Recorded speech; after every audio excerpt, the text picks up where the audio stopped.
The Balrog. The Balrog. Okay, so Gandalf's falling down the inside the mountain there with the Balrog, having his little spat. It's pretty neat how robust our good Gandalf the Grey is. Hand it to him. Agreed. Props to the Gandalf. Oh. Them lunging down together, going at it, and Gandalf takes a backhand, it looks like, right to the head. Yeah.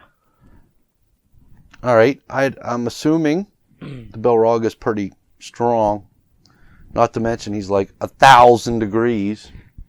And Gandalf took that blow pretty well. That he did. I'm cool with, Gandalf being able to do that. But, I really want consistency. And I just don't understand why one moment our wizards seem to be all-powerful. The next moment they're as fragile as humans. In retrospect, that's just one of the many things. I mean, at the time, it was all like, ooh and ah. I loved it, and I still do. But, we get to watch it a whole bunch of times now, many years removed. And it just begs questions like, how can he take that kind of abuse from the Balrog? There's probably perfectly good explanations for it all, but I don't know what they are. Yeah, I would imagine. There's certain things that they can do at certain times, and then certain things that they can't do at certain times. So it makes them seem like they're really powerful, but then, in hindsight, they're really, I mean, they are, but they're limited, is my guess. To rules, restrictions, what they can and cannot do. That's right. They should just, do a crawl of what these wizards can and cannot do at least once at the beginning of the movie, right? I don't know. Either way, it was really cool looking, and I love the way that they did the Balrog, how they did the makeup on them, the overall, artistry. I thought that was really good. When I first seen it, I was pretty fascinated with the Balrog. Oh, me too. I thought that, Peter. Cottontail? Hopping down the bun trail. Hippity hopping, each to its own.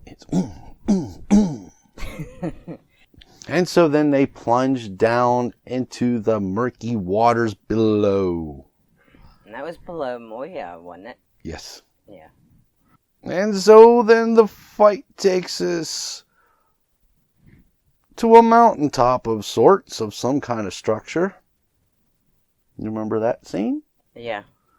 And that's when we get the infamous Thor maneuver from Gandalf. Yeah, with the lightning bolt that he comes out of his sword when he raises it in the air at the Balrog. Very cool. However, the question I have is where's all that cool stuff later? Plenty of opportunity. I don't know. Cool stuff. Keep it coming. Oh, totally agree. But yeah, he does a Thor maneuver, somehow calls lightning to his sword blade, and with one thrust to the chest, ends the Balrog. Yeah. Which makes no sense because, in the Fellowship, he's scared of the Balrog and all this and all that, but then I guess deep down inside of him, he brings the power for defeation. Well, at that point, though, it's like he's going to die or it's going to die, so there ain't no point being scared now. Yeah. One of them's going to go. So anyhow, after that, then it ends up going on to Frodo and Sam on the, path to Mordor, and they realize Gollum's stalking them.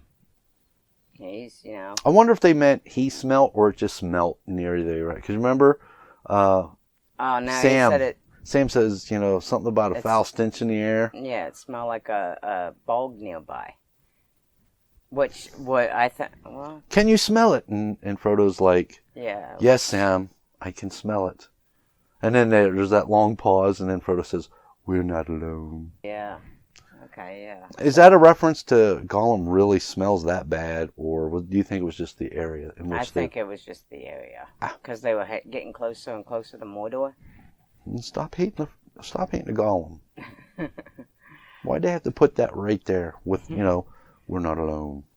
Although they could have meant it for Gollum, but, they would have kept mentioning that the whole time that they were with Gollum, so. And then where we head off to? Well, then they get into a fight with Gollum. They Pretend they're sleeping. Yeah, and Gollum sneaks down and attacks them, and they're ready for the fight. And then they, tie him up with the elven rope that Sam was given by the elves, and Gollum, he's begging for, his life, saying, don't tie me up, that'll kill me, and so, he's screaming and hollering, making all kinds of ruckus, which was drawing major attention to them. Of what? I have no idea. I didn't see anything around. But they were afraid that, the orcs, somewhere in the distance, would have heard. Aragorn's head's planted in the rock, and he says, their pace is quickened. They must have picked up our scent. And, many years later, then I get to wonder to myself, like, do you realize that they were many miles away, and those rocks somehow would have had to have been connected more than just by earth alone? Because soil gives a lot. And over miles, that should have buffered out a lot. So there had to have been rocks way underneath that were still connected that would give you that vibration to cut that far across. And how incredibly sensitive Aragorn's hearing must have been to pick that up. And for him to have sensitive hearing to such a degree to pick that up, he would have been absolutely deaf for everything else. Yeah. You would think so. That's like a cat's hearing. That would be really... Yeah. Hi, everybody. Thanks for sticking around. Hey, if you liked what you've seen, if you click this big box right here, it'll take you to our main show, and you can watch the whole thing. And if you would click over here, you can subscribe and help the channel out. Hey, I hope to see you guys real soon. Take care.